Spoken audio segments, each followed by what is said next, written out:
My name is Abby Stapp, and I have had some opportunities to travel. When I was graduated from high school, my parents gave me a trip to Greece, which was fun. But then when I was in college, actually graduate school, I met a friend that was from Brazil. She was a foreign exchange student going to my school. And then over the millennium, I was able to go visit her in Brazil. And that was probably my favorite trip that I've ever done. I took a 10-day trip. It was my cousin and I from the United States. And we went over and we stayed in Brazil. And probably the funniest story that I bring up now and then from that trip to Brazil is the when we went to the beach. Brazil is beautiful. You can be on the highway and have mountains, 100 feet to the left and the ocean 100 feet to the right. It is so, I've never been to a more beautiful place. It's the only place I visited where I thought, I don't want to go home. I want to stay here. Um, so the funny thing or the unusual thing that happened is my cousin and I are both from the country. We're from landlocked states. And so we got there and we went to the beach, Copacabana, and it was so beautiful. And we put down our stuff on the sand and we looked around and we noticed that nobody was in the water. And we thought, that's weird. Let's go jump in the water because there were these big, beautiful waves. I've never seen such a beautiful ocean. And my cousin was going to stay with all our stuff on the beach. And then I ran out to get into the ocean. And this wave came up, this huge wave came up, and it smashed me. And it pushed my head. My head went down in the sand really hard. It knocked me down. And then I was underwater, and I couldn't figure out which way was up. And I thought, I'm going to die. And I didn't die. I was able to drag myself out of the ocean and crawled back to my cousin. And she said, what happened? And I told her, it's awful. I just got beaten up by the ocean.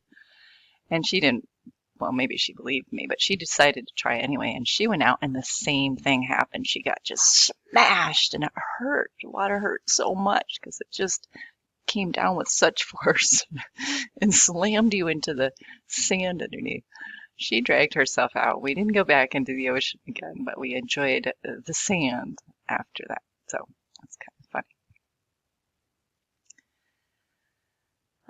If somebody asked me about all the places I visited, the best one I've ever been at, I really loved Brazil.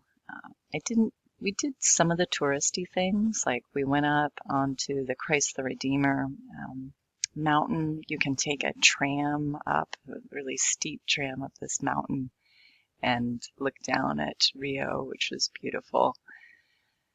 So that was interesting.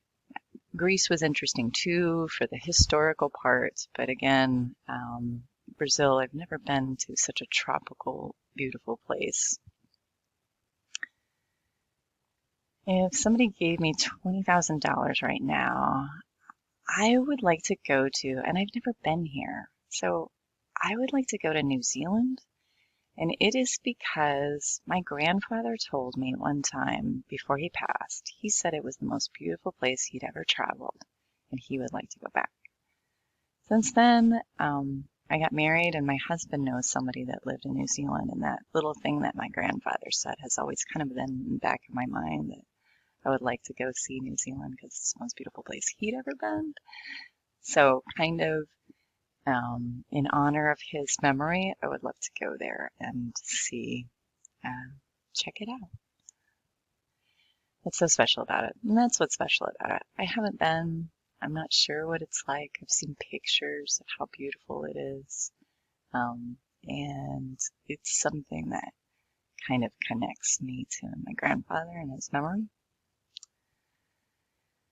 I do know I'm from New Mexico, so I will say that I'm familiar with how the pandemic has impacted cities in the United States that rely heavily on tourism.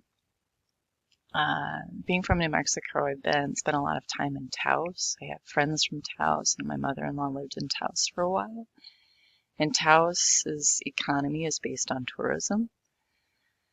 So, since the pandemic and the house is kind of up there close to Gallup and everything was quarantined, they don't, and still is, New Mexico still hasn't opened up here in March very much.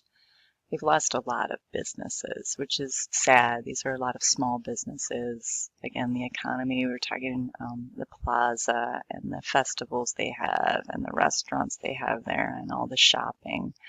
Um, a lot of those places have gone away, and you hope that when things come back to normal, some of those small businesses will revive.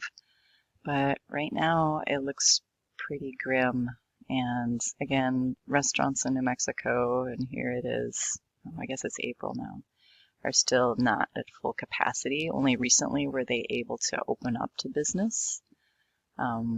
So yeah, it's been pretty hard for people that, again, rely on the tourism industry. For up until recently, if you wanted to even go to New Mexico, you had to quarantine for 14 days before you entered the state. So that is even more of a that is something else that keeps people from even wanting to go into New Mexico right now. So I hope things that change, that some of those small towns in New Mexico are able to revive, and they will, but it may take several years, unfortunately, until that happens. Thank you, Fabiana. I really enjoyed telling you about the things that I've done on my trips, and I look forward to listening to your podcast.